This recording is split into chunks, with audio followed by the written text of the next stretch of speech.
Rich Eisen addressed the armchair analysts and online critics head-on. Shedeur Sanders just received his opportunity, and the backlash arrived immediately. Eisen responded with a clear, point-by-point case explaining why the criticism misses the mark. If you thought Shedeur's rise was rapid, Eisen's analysis puts it in proper context. Here's what he laid out on air. Already speaking in Cleveland high schools. Weekend after, flying out immediately to get to work. But his character's terrible, right? You know, and listen, oh, he interviewed bad, you know. According to who? The New York Giants? No offense, Bert. The same New York Giants that gave Daniel Jones a huge contract and let Saquon Barkley out the door. That's the intel we're trusting here? That was for him to celebrate. He just made, I mean, look, he put in work in college. He had the privilege of being coached by his father. Which we all would love and do. Turned around not one, but two programs in college football.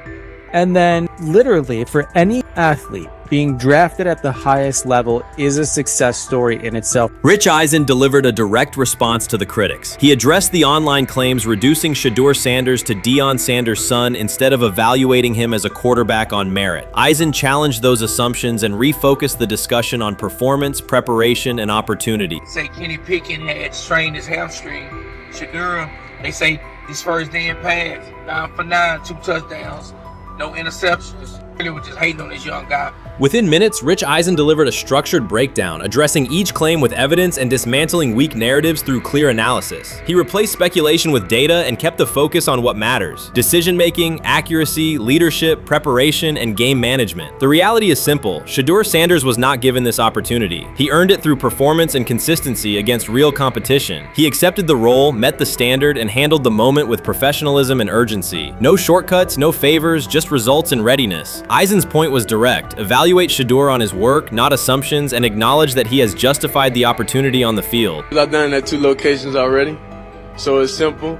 So that's why when people say I'm not, you know, one of the top quarterbacks or the top quarterback, because what are y'all going based off of? Because I did it year after year after year, and you see the progression. So it's like, obviously it got to be some type of external hate that you have for the family, for the last name, for anything, because I know I proved myself. While many were still debating whether he was NFL ready, Shedeur Sanders stepped onto the practice field and operated like a clear QB1, setting protections, controlling tempo, and executing the plan. The narrative that he is just flash, media attention, or his father's influence does not hold up against his work in installs, progressions, and situational drills. What he showed was composure, efficiency, and command of the offense. He processed quickly, protected the football, and delivered on-time throws, demonstrating preparation and control. I'm a firm believer. If I wanted Shedeur Sanders at 2, at worst at 33, of course I already think that he's better than other quarterbacks. Because that's the type of talent, that's where I would have picked him at. And if he was at 2 or 33, and he still had the same exact skill set, we would be talking about him starting and playing. Right. Well, there'd only be 3 quarterbacks. It'd be 3 quarterbacks, not 4. Not 4, yeah. But since he moved to the 5th round, that's cool. They might have to go along with it. But to me, I think if you ask who got the best tools, I'm going with Shedeur Sanders. From the first day of camp, he was not there to get by. He arrived to lead. There was no hesitation in installs, no lapses in fundamentals, just precise timing, clean footwork, and consistent velocity to every level of the field. He managed protections, controlled cadence, and delivered in situational work, showing command rather than learning on the fly. The approach was efficient and disciplined, with attention to detail and progressions and ball placement that reflected preparation, not improvisation. At the same time, Rich Eisen addressed the narrative directly and backed it with evidence. He laid out clips, context, and performance markers to cut through speculation. Eisen emphasized that Shedeur Sanders did not step into this moment because of publicity. He built toward it through sustained work, resilience, and results. The background, media readiness, high football IQ, and a professional approach was developed over years, not days, and it translated to immediate operational control of the offense. The resistance came from familiar places. Some in the traditional guard still framed mobile quarterbacks as limited and expected the nepotism label to define him. That view did not hold up against what was on the field: composure under pressure, secure decision-making, accurate throws into tight windows, and consistent execution in red zone and 2-minute sequences. Eisen's point was clear: evaluate Shedeur Sanders on performance and readiness. The evidence shows he earned the opportunity and is meeting the standard with accountability and consistency. Yeah, teams didn't draft him because they didn't think he was first-round talent. And the quote we played and that's on the screen, I think is flatly wrong. We all know this shouldn't have happened. Yes, it should have. It should have happened because this wasn't. Now, again, teams can be wrong. The league as a whole can be wrong. Hell, the Baltimore Ravens drafted a 25-year-old tight end before they drafted Lamar Jackson in the same draft. The die is not cast on who Shedeur Sanders. He stated it plainly. This is not a celebrity appearance. This is a quarterback with pocket presence, leadership, and decision-making that stands on its own. You either show it or you settle into a backup role. Shedeur Sanders is not auditioning. He is establishing himself as the starter. When the opportunity arrived, whether through injury, trade, or depth chart changes, Shedeur was prepared and delivered. He did not hesitate. He executed the offense and finished drives. As others tried to catch up to what they were seeing, Rich Eisen reinforced the same message he has been repeating: evaluate the work. Camp reports have been consistently positive, but the important shift is how the performance is being received. Casual attendees who came to observe left talking about Shedeur's command and poise. Detailed observers focused on his pre-snap reads, protection checks, and audibles, highlighting the mechanics, timing, and ball placement that support efficient, controlled play. They have never loathed college football itself. They have resisted the people determined to reshape it. When Deion Sanders, black, direct, unapologetic, walks into a room of power brokers and speaks with authority instead of deference, critics recoil. During his playing days, they complained about celebrations and gold chains. Now that he is a head coach, mentor, and father, they label him something more polite, but just as dismissive: a problem. At Big 12 Media Days, Sanders addressed the accelerating chaos of the name, image, likeness market. He said college football needs a salary cap, not to hobble players, but to impose order on a system that showers unproven freshmen with seven-figure promises while the rest of a roster hunts for scraps. He called the situation unsustainable. Within hours, ESPN commentator Paul Feinbaum branded him a hypocrite, arguing that Sanders profited from NIL at Jackson State and now wants rules only because his most marketable athletes have moved on. The accusation spread quickly because it fit a comfortable storyline. Outspoken black coach gains from change, then protests when the advantage disappears. That framing ignores context. Sanders never criticized players earning money. At Jackson State, he urged corporate sponsors to partner with athletes who had been invisible to major brands for decades. What he wants now is stability, standardized guidelines, basic financial literacy, and roster balance that prevents locker rooms from fracturing over uneven payouts. When other coaches, Nick Saban, Dabo Swinney, Lane Kiffin, voiced similar concerns, they were praised for foresight. When Sanders spoke, the tone shifted to suspicion. The difference is not the message, it is the messenger. Feinbaum's response followed a familiar script. When black leaders question the structure of the sport, their motives are interrogated, their credibility attacked, and their competence doubted. He did not level the same charge at Jimbo Fisher when Fisher complained that NIL disturbed recruiting. He stayed silent when Kiffin lamented the transfer portal. But Sanders, who raised enrollment and television ratings at Jackson State, brought unprecedented attention to Colorado in one season and consistently mentors players beyond football, was called opportunistic. Feinbaum dismissed the cultural impact Sanders created: the exposure for historically black colleges, the draft picks developed, the infrastructure improved, reducing his work to a marketing stunt dependent on star sons Shedeur and Shiloh, or two-way standout Travis Hunter. Sanders did not retaliate. He returned to practice, media obligations, and recruiting. His confidence is rooted in faith and in the responsibility he feels toward young athletes whose lives will extend decades beyond their highlight clips. When he asks for NIL boundaries, he is thinking about freshmen handed large sums without guidance, families unprepared for sudden wealth, and programs that abandon kids once production stalls. He has watched that cycle from the inside. He wants protections, not restrictions. Critics predicted Colorado would fade once Shedeur and Hunter leave. Instead, Sanders signed blue-chip quarterback G.J. Lewis and a wave of transfers eager to join a program that values personal growth as much as on-field wins. Recruits see a coach who challenges the status quo, who places black culture at the program's center without apology, and who will remain visible when social media buzz cools. They recognize that Sanders does not chase attention. Attention follows his results. Media outlets reduced the upcoming Buffalo season to a win total prop. 6 victories, give or take. Sanders is playing a longer game. He wants to show young athletes, especially black athletes, that they can lead authentically, speak with conviction, and refuse to shrink for access. Success measured only by the scoreboard misses the point. If Sanders builds men who graduate with financial literacy, self-confidence, and community awareness, he will consider the mission successful, even if Colorado finishes with 5 wins instead of 10. None of that registers with commentators invested in an older hierarchy. For them, leadership should remain predictable: reserved posture, muted tone, minimal cultural expression. Sanders contradicts that image. The possibility that his methods could spread to other coaches, to other programs, threatens a model that has kept decision-making and revenue streams concentrated for generations. So the debate is not about hypocrisy or payroll ceilings. It is about control of the narrative and who is deemed qualified to write it. Sanders refuses to surrender that authority. He knows order is necessary. He also knows whose voices have been ignored whenever real reform is discussed. By speaking plainly, he forces television panels, athletic directors, and conference commissioners to confront issues they would rather defer: financial education, equitable resource distribution, and consistent national standards. Whether Colorado exceeds betting lines this fall will not change the trajectory Sanders has already set. He made Boulder relevant, energized recruiting beyond traditional power corridors, and broadened college football's cultural reach. That influence will persist long after social media debates cool. If his call for NIL structure eventually becomes policy, as the NCAA and Congress now contemplate, Feinbaum's soundbite will fade while Sanders' imprint endures. In the end, accusations of hypocrisy say more about the accuser than the coach. Sanders has remained consistent: empower athletes, hold adults accountable, and inject stability before unchecked money corrodes the locker room. The people who stand to lose clout in that environment prefer the chaos they can manipulate. Sanders prefers a system that nurtures the players who make the sport worth watching. His advocacy is rooted in experience, not self-interest, and his critics will have to decide whether to engage with that reality or keep shouting from the sidelines.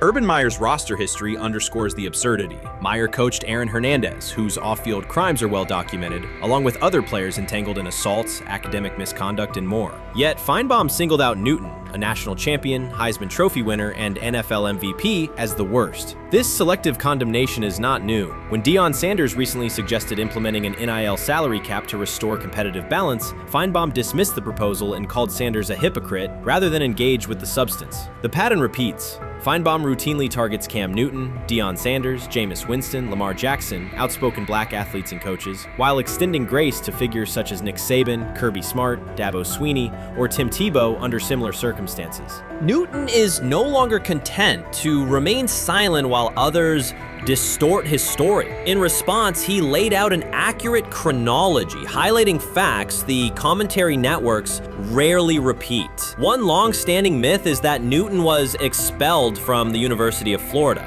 He was not.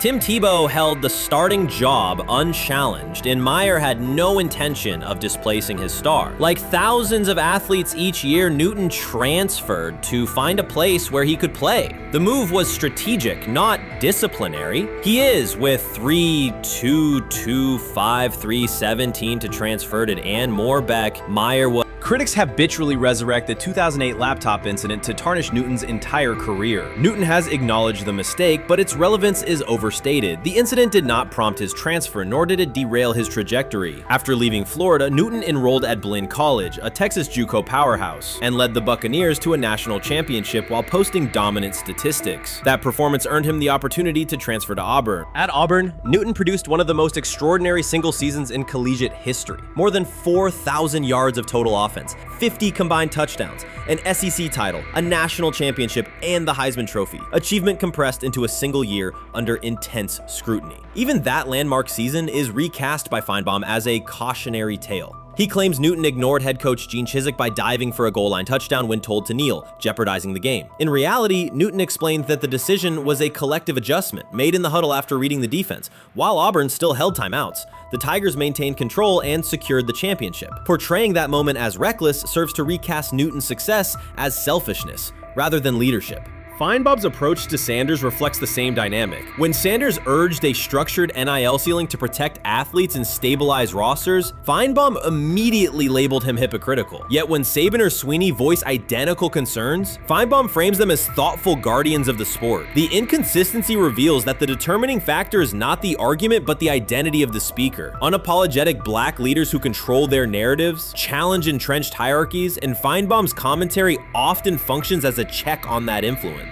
Newton countered Feinbaum's latest attack with a concise statement. "You're lying, Paul. Please stop." Behind those words lay a broader indictment of the media machinery that weaponizes half-truths. By calling Newton the worst player Meyer coached, Feinbaum was seeding doubt among fans, front office evaluators, and future historians. Newton, now an established media presence and entrepreneur, no longer depends on traditional outlets to correct the record. He reminded audiences of 3 essential truths. He departed Florida on his own terms, he led Auburn with support from coaches and teammates, and he captured every major accolade available in college and professional football without conforming to prescribed expectations. An unspoken rule lingers in American sports discourse. Black athletes may excel, but must do so quietly, gratefully, and without highlighting systemic inequities. Newton broke that expectation early by celebrating with unreserved joy, answering questions candidly, and refusing to minimize his personality. For some commentators, that confidence is reinterpreted as arrogance. Feinbaum's repeated attempts to undermine Newton follow a familiar script of policing behavior rather than analyzing performance. Yet, legacy rests not in a pundit's soundbite, but in tangible achievements and public memory.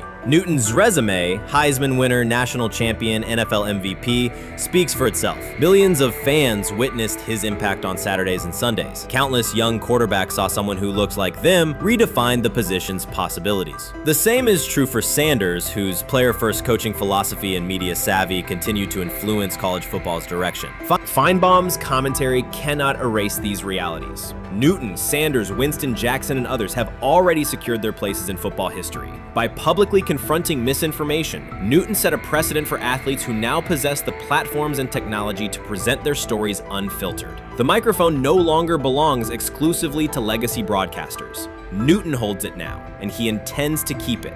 A decisive shift that reduces the gatekeeper's influence and ensures that accomplishments are judged on merit rather than narrative manipulation. So before your final year at Miami, there's a lot of conversations revolved around Shedeur Sanders. Obviously, I'm assuming you guys have a great relationship. Some of the clips you've seen and stuff like that. What is it like for you to have like this rivalry with Shedeur? I don't have a rivalry with him.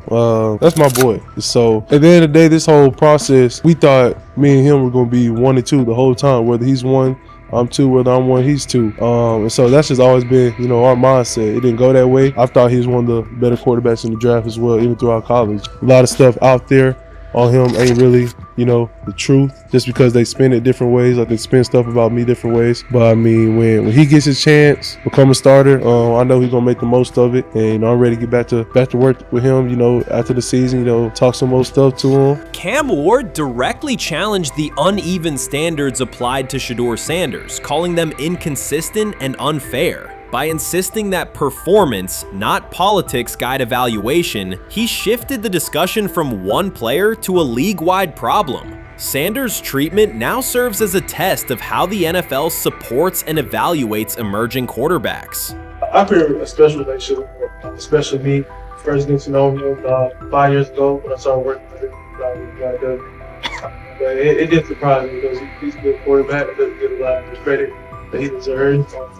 Especially the plays that he made in Colorado. A lot of quarterbacks and coaches are making those plays. And so when he gets this opportunity, I'm pretty sure having soon today, he'll make sure he'll make plays on the field. Cam Ward's public challenge to the treatment of Shedeur Sanders brought the issue into clear view. For months, discussion around Sanders has centered on his profile, major compensation, a prominent Nike deal, and the expectation to stabilize a struggling franchise. Rather than a standard evaluation of a top prospect, he has faced sustained skepticism from analysts, fans, and league voices. Ward's comments underscored that the standards being applied to Sanders diverge from those used with other rookies. By stating it directly, he did more than support another quarterback. He identified a broader problem in how the league responds to young players with significant visibility. The takeaway is direct. Assessments should reflect on-field performance and development, not external narratives. Generational talent. I'm gonna prove him right. I'm gonna prove him right. Don't worry. Oh my God. An article came out today. I'm generational. So I guess it's article versus article. I like that you think that, man. But we all know the truth. What? Trav gonna be first? You generational, I'm legendary. That's cool. We can be legendary. Legendary, get their ass. We'll start doing in like 5 minutes. Shedeur Sanders entered the league with more than a playbook. He brought a public brand, a family legacy, and expectations unusual for a first-year quarterback. Before his first regular season throw, he was already positioned at the center of attention. Rather than assess him on that reality and his on-field ability, many voices reduced him to marketing, treating visibility as proof of hype instead of performance. performance. Cam Ward pushed back on that framing. His point was simple: judge Sanders by the same criteria applied to other rookies. With Sanders' resume, production, leadership, and composure, most first-year quarterbacks would be discussed as long-term cornerstones. The evaluation should be consistent, focused on development and results, not perception. This is the process with Shedeur, who I know is a buddy of yours, and how do you think both of you guys will end up doing the league? I think we'll both end up being one of the best quarterbacks in the league. I just think the work that me and him are willing to put in, the relationship we have to constantly compete each and every day, to better our craft, for ourselves. I just think it's going to end up paying off for us in the long run. Do you guys kid each other about who's going first, and how much does that matter to you? Yeah, we play around, we joke around with it. It really don't mean nothing. Draft pick will never mean anything.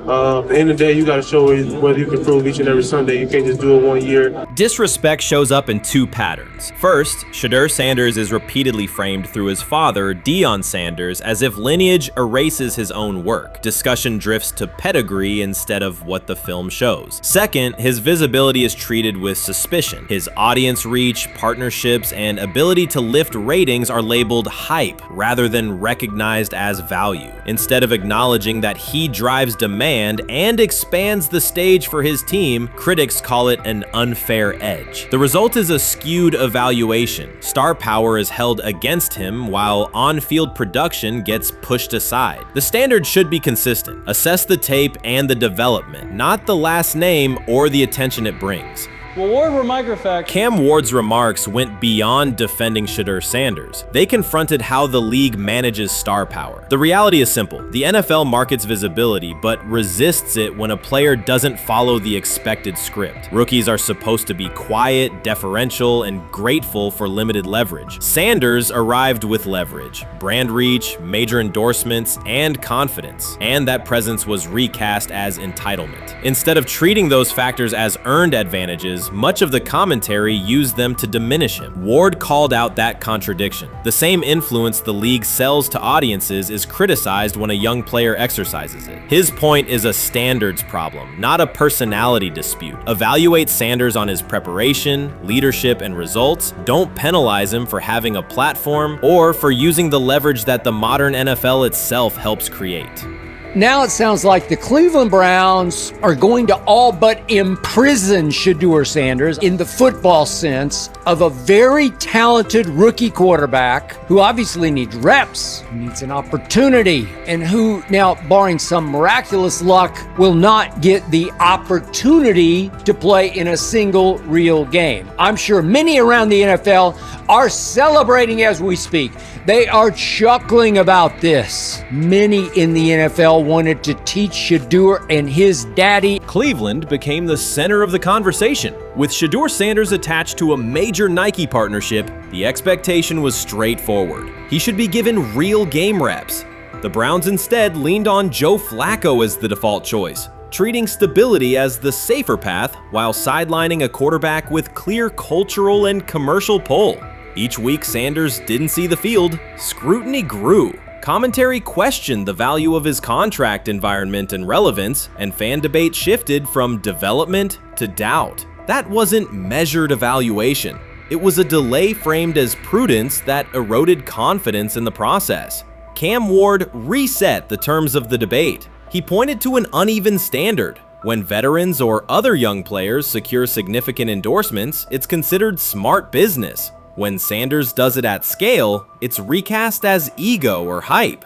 Even the scope of his off-field agreements became ammunition against him rather than evidence of market demand. Ward's position is simple. Use one standard. Assess Sanders on preparation, decision-making, and progression, not on discomfort with his platform.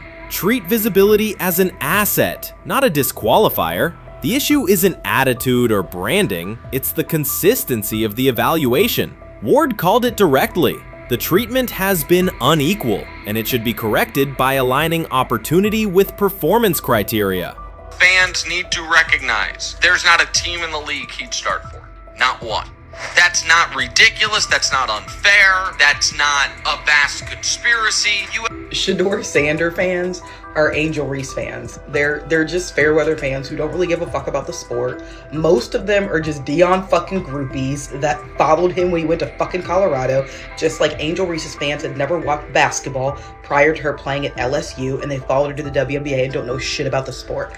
That's it. Now Dion fucking groupies are running around acting like, oh, this is payback to his dad. The timing is pivotal. Shedeur Sanders isn't trying to blend into the league's background. He's shaping the agenda. He drives debate segments, fuels short-form highlights, and moves merchandise at a pace most rookies never approach. By the metrics that define modern attention, he is the draw. Yet, a segment of observers continues to undercut him, not because of shortcomings on tape, but because of discomfort with how prominent he already is. Cam Ward put words to what many could see. Coverage around Sanders has been filtered through reaction to his visibility, rather than a clear read of his performance and growth. The market has already weighed in. Demand is real, not manufactured. Nike's record-level rookie endorsement aligned with that reality, signaling long-term value and cultural reach. This exposes a core contradiction. The NFL depends on star power to sell tickets, fill stadiums, and boost ratings, but it resists stars who set terms on their own. Visibility is celebrated until a player exercises it. The fix is straightforward. Apply one standard. Evaluate Sanders on preparation, decision-making, and results, and treat his platform as the asset it is. If the league benefits from his presence, its evaluation practices should reflect that same reality, consistently and without penalty for scale.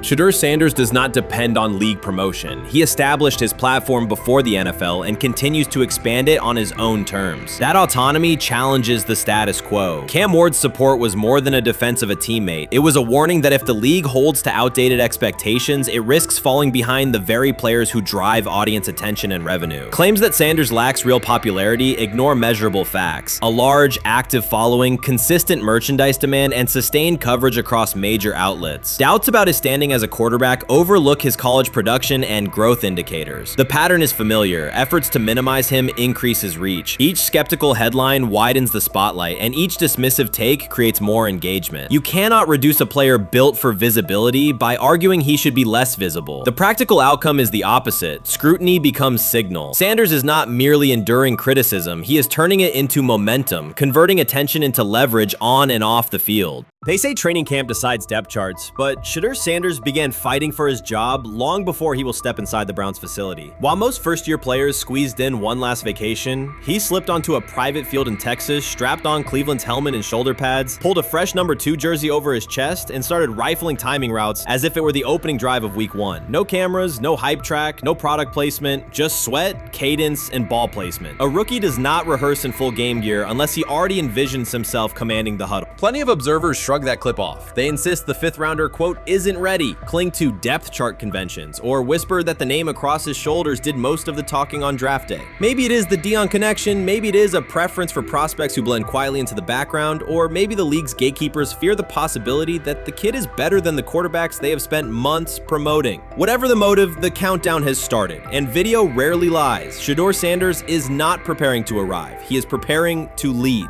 Footage of a 22-year-old quarterback running live reps in July should dominate highlight loops, but it barely registers on national outlets. Why? It ruins the tidy narrative. The easy storyline paints Shedeur as a pampered legacy prospect banking on his father's fame. Yet the tape shows something different. A rookie drenched in afternoon heat, drilling footwork, calling protections, and imagining cover 2 rotation before the first official meeting ever takes place. Elite mental prep looks boring on social feeds. It looks devastating when the season starts. Walk into Cleveland's quarterback room and you step into politics, not simply competition. Joe Flacco, a Super Bowl MVP in decline, carries institutional trust. Kenny Pickett, rescued from Pittsburgh's reset, carries hometown intrigue. Dylan Gabriel, the 3rd-round system fit, carries draft capital the staff must justify. And then there's Shedeur, the lightning rod whose presence alone spotlights every bias in the evaluation process. Coaches frame it neatly. Rookies must wait their turn. The truth is less polite. Practice snaps are currency. Perception is elastic, and early allocations already favor Pickett and Flacco. It is the oldest playbook in the league. Lock vets into the headline roles before pads even crack. Then let repetition shape reality. Sanders refuses to cooperate. He is not a fourth-string camp arm. He has engineered game-winning drives under national scrutiny, operated against live blitz looks most prospects never face, and more than any quarterback in the room, documented his own off-season obsession. No social media rollout, no brand consultant, just pads, cleats, and an unlit practice field. If his last name were Smith, pundits would label him the sleeper of camp. Instead, politics trails every throw. Training camp rotations expose organizational intent. Beat writer Fred Greetham already reports that Pickett and Flacco will open with first-team reps when veterans report July 23rd. Gabriel grabs the developmental snaps, leaving Sanders the leftovers. That isn't performance-based, it's narrative-safe. Gabriel doesn't threaten hierarchy, Sanders bends gravity. Watch the details. Does Shedeur steal 11-on-11 snaps with the twos? Does he run red zone installs or 2-minute drills? If he does, coaches are admitting he is forcing his way in. If he doesn't, they are postponing the inevitable. Either way, the private field reps have sharpened his timing and condensed his release. He is not hoping for an opportunity, he is prepared to seize one the instant it appears. Cleveland's joint practices amplify that tension. First come live periods against the Panthers, then sessions with the champion Eagles. Those reps belong to the starters, so Flacco and Pickett will absorb most of Carolina's disguised pressure and Philadelphia's exotic fronts. Sanders' proving ground will be the preseason opener on August 8th. Under the stadium lights, he will get entire series, real reads, pockets collapsing for real. If his command mirrors the footage from Texas, coaches will have to answer why he never saw earlier work.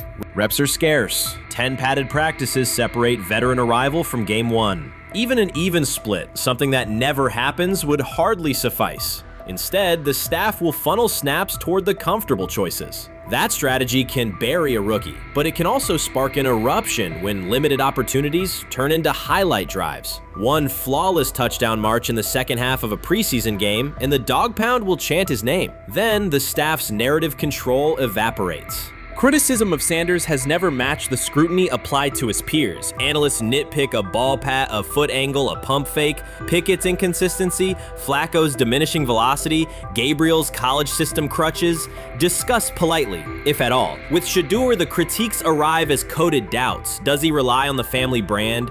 Is he coachable? Can he stay humble? That double standard is as old as the league's resistance to outspoken black quarterbacks.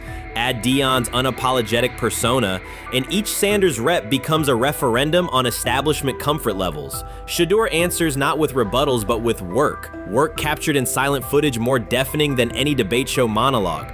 Quarterback drama masks broader roster cracks. The Browns receiver group is crowded yet unproven. The safety room failed to create turnovers a year ago. Interior defensive linemen are still rehabbing, and the offensive line must retool on the fly. Which quarterback can navigate that turbulence? Flacco's pocket mobility is limited. Pickett's confidence remains fragile. Gabriel is months away from processing NFL disguises. Sanders, forged by perpetual doubt, offers poise under chaos and meticulous preparation, a combination this franchise has lacked since, well, almost forever. Forget politics, depth chart etiquette, and recycled sound bites about developmental timelines. The only metric that counts now is who did the work. Sanders pounding through full gear scripts in late June is not vanity, it's vision. While the league sleeps, he refines his drop steps. While media speculate, he rehearses third down checks. He has already decided what he is. The organization must decide if it can recognize it in time. The preseason will provide the answer. Live bullets, real blitzes, stadium noise. When those throws leave his hand under pressure, no one will discuss ball pats or surnames. They will ask how a quarterback this prepared slipped to round 5. And if the performance matches the preparation, excuses about lack of reps will dissolve. It will be production against perception, and Shedeur Sanders has been producing where no one could see. Ready is the wrong word. He has been ready. While much of the NFL community attended the ESPYs in Los Angeles, Shedeur Sanders spent the day in Cleveland with families recovering from a residential explosion. He did not seek cameras or a red carpet appearance. He chose to be present in a neighborhood working through loss. Weeks earlier, an explosion at the Rainbow Terrace Apartments in the Garden Valley neighborhood displaced more than 100 residents. Local officials reported that 42 families were left without housing. A father suffered burns over most of his body and remained in a coma. His 2 young children were hospitalized in critical condition. The damage extended beyond structures. Families lost possessions, stability, and routine. Cleveland City Council member Richard A. Starr described the moment as a family fighting for its future. Outside of local reporting, national attention was limited. Sanders decided to go to the site, meet residents, and help organize a day focused on relief and connection. The decision drew questions almost immediately. Some asked why he was not at the ESPYs, others questioned his motives. Sanders did not respond with counter-arguments. He explained simply that he felt an obligation to be present and that he would act on that conviction. This was not a team-scheduled appearance. He promoted the gathering himself, arrived without ceremony, and spent the day with residents. His approach emphasized listening, participation, and time.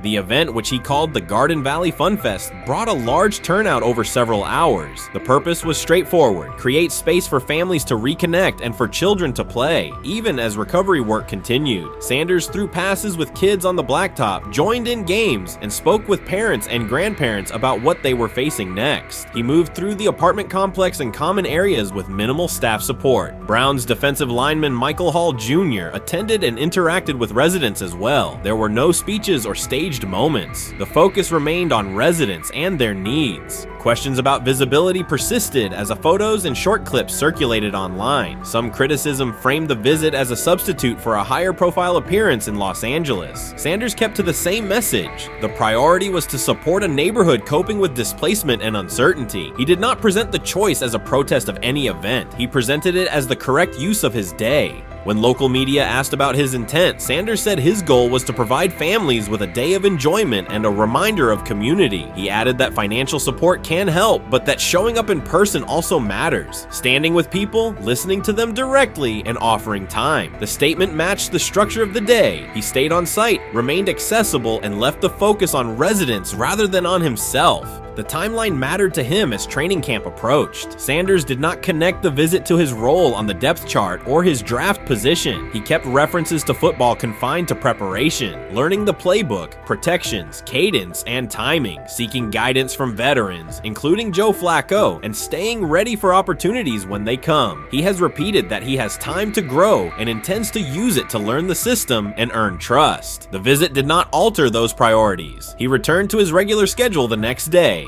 Since arriving in Cleveland, Sanders has treated community work as part of his responsibilities. Before his jersey went on sale, he visited schools, including John Marshall High School, speaking with students about goals, accountability, and effort. He set public objectives confidently, such as long-term aspirations for the franchise, but paired them with routine work in the building, meetings install, film, and on-field reps. The day at Rainbow Terrace fit that pattern. Identify a need, show up, contribute, and avoid unnecessary attention. For residents, the FunFest provided a brief reprieve from ongoing challenges: housing transitions, school logistics, medical appointments, and the paperwork that follows an emergency. For teammates and staff who observed, it was an example of a rookie investing time locally without seeking a headline. For Sanders, it reinforced how he plans to operate in Cleveland: be consistent, be present, and let actions speak.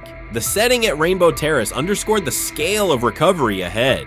Families described the first weeks after the explosion: nights in temporary housing, efforts to replace clothing and essentials, coordination with agencies and community groups. Sanders moved from group to group, speaking with parents about their immediate needs, greeting elders who came to watch the activities, and encouraging kids who wanted to throw a football, run races, or take a photo. He kept the schedule flexible so residents could arrive and leave as they were able. Community partners and volunteers handled tables for supplies, simple games, and refreshments. There were no sponsor banners or organizational pitches. Residents organized as they usually do, checking on neighbors, guiding children, and sharing updates. Sanders' role was clear: participate, make time, and listen. The presence of a recognizable player brought energy, but the purpose remained practical: create a normal afternoon in a place that had not felt normal since the blast. Online reaction covered the full range of opinion. Some posts praised the decision and the event's tone. Others questioned why a rookie would skip a high visibility awards show. Sanders did not try to manage that conversation. He maintained the same explanation. He chose to spend the day where he believed he could be useful, and then he returned to his football schedule. The approach was consistent with how he addresses other topics: answer directly and move on to the next task. The same measured approach appears in his preparation for camp. Sanders has not asked for public guarantees about reps. He has focused on install recall, cadence, and protection IDs, route timing, and situational work. He has sought input from veterans, thanked teammates who have provided guidance, and spent time with receivers and linemen to align on communication. Coaches have emphasized that the quarterback competition is a process, and Sanders has accepted that framework. His emphasis remains on readiness. None of this overshadows the experience and resumes of other players on the roster. It does provide a clearer picture of how Sanders operates as a professional. He separates off-field actions from promotional efforts. He keeps football preparation focused on what he can control. He communicates with teammates across position groups so that timing and expectations are shared. He does not try to steer attention in his favor. He tries to make steady progress. The day in Garden Valley was one example. He arrived without a speech, stayed for hours, and left without an announcement. He did not ask for recognition. He offered time. Residents responded in kind. Kids lined up for catches and races. Parents and grandparents asked about camp and wished him well, and neighbors coordinated rides and schedules around the event. The atmosphere felt like a neighborhood gathering, not a media production. Local leaders who were present or who spoke later emphasized that recovery will take months. Families will continue to navigate housing, healthcare, and daily logistics. Events like the Fun Fest do not resolve those issues, but they help sustain community connections and morale. Sanders' contribution was to create a space for that to happen and to treat the day with the same seriousness he applies to practice, plan, execute, and keep the focus where it belongs. As the preseason approaches, Sanders will continue to compete for opportunities on the field. He has said he will be prepared when called upon, and that he understands the importance of mastering details before focusing on outcomes. The organization will make decisions based on evaluation, and he will accept the results while continuing to improve. The off-field choices will remain consistent, identify needs in the city where he lives, and contribute in direct, practical ways. The core elements are simple. A neighborhood suffered a significant loss. Residents faced immediate and ongoing challenges. A rookie quarterback chose to spend a day there, without a press conference, without a schedule of talking points, and participate in a community-led event designed to give families a break and remind children that play still has a place. He provided presence, not a headline. He listened more than he spoke. He returned to work the next day. In a league and media environment that often prioritize visibility, Sanders made a different choice. He kept attention on people, not optics. He placed value on time spent in person rather than on appearances. He continued to build trust in the locker room and in the city through steady conduct rather than declarations. That approach, measured, direct, and consistent, will shape how he is viewed in Cleveland as much as any public statement could. The outcome of his football career will be decided on the field by installations learned, reads made, throws delivered, and games played. The outcome of his role in the community will be measured by smaller, quieter moments. Afternoons like the Fun Fest, school visits, and unannounced stops where listening matters more than being seen. For Cleveland residents at Rainbow Terrace, the takeaway from that day was straightforward. Someone who represents their team showed up, stayed, and participated without fanfare. For Sanders, it was the same. Do the work in front of you, whether that is a practice period or a neighborhood event, and keep the focus on the people who are affected most.